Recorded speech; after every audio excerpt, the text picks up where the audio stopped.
नाही तसा परिणाम नाही। पक्ष फुटल्यानंतर मी पवारसाहेबासोबत होतो, मग काही कालानंतर दादासोबत गेलो आणि पुन्हा परत आलो, आधीच परत आलो, उशिरा गेलो आणि लवकर आलो।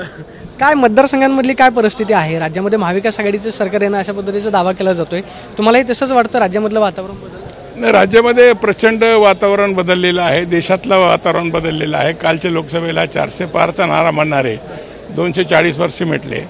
मला एकच सांगायचं की देशामध्ये जातीय ध्रुवीकरण करून जातीवादाचा प्रचार नावाखाली प्रचार करून निवडून येण्याचा प्रयत्न केला जाते आणि तेच परिस्थिती आता राज्यामध्ये सुद्धा शिंदे गटाने भारतीय जनता पक्ष या ठिकाणी करते।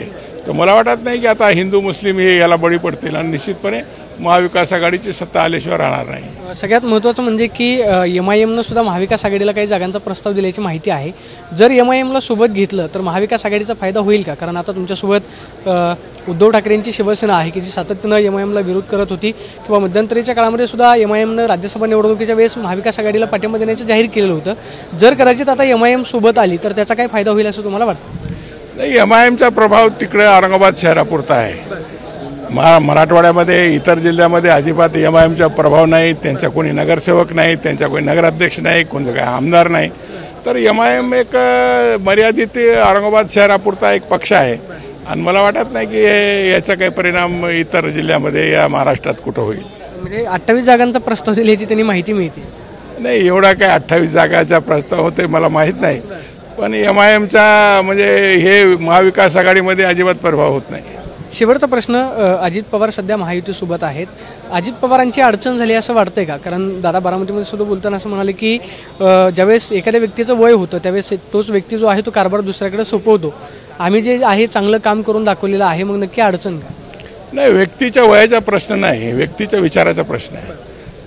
तुम्ही जे दोन्ही पक्षाचे मध्ये दादा जाऊन बसले, दोन्ही जातीवादी पक्षाचे मध्ये आणि दोन्ही सेक्युलर पक्षाचे मध्ये उद्धव ठाकरे बसले, हे फरक आहे की उद्धव ठाकरेला मुसलमानांची मतं मिळते पण दादाला सुद्धा हे जातीवादी पक्षामध्ये मिळवून मुसलमानांची मतं मिळत नाही, हे वस्तुस्थिती मानावं लागेल तुम्हाला। म्हणजे दादांची अडचण निर्माण होऊ शकते की मुस्लिम मतं दादांना भेटणार नाही? दादाला मुस्लिम मतं भेटणं शक्य नाही, कारण की जोपर्यंत भारतीय जनता पक्ष आणि शिवसेना शिंदे गटाबरोबर सोबत आहे, मुस्लिम मतं मिळणं कठीण आहे।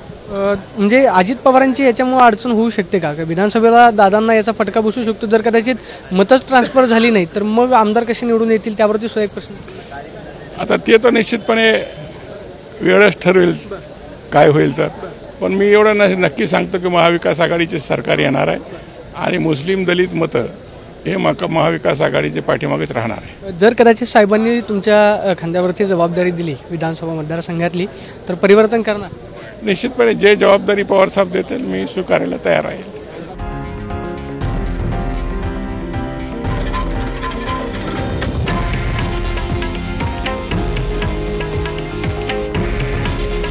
हे आहे देशातील नंबर 1 न्यूज नेटवर्क आणि आपण पाहत आहात TV9 मराठी।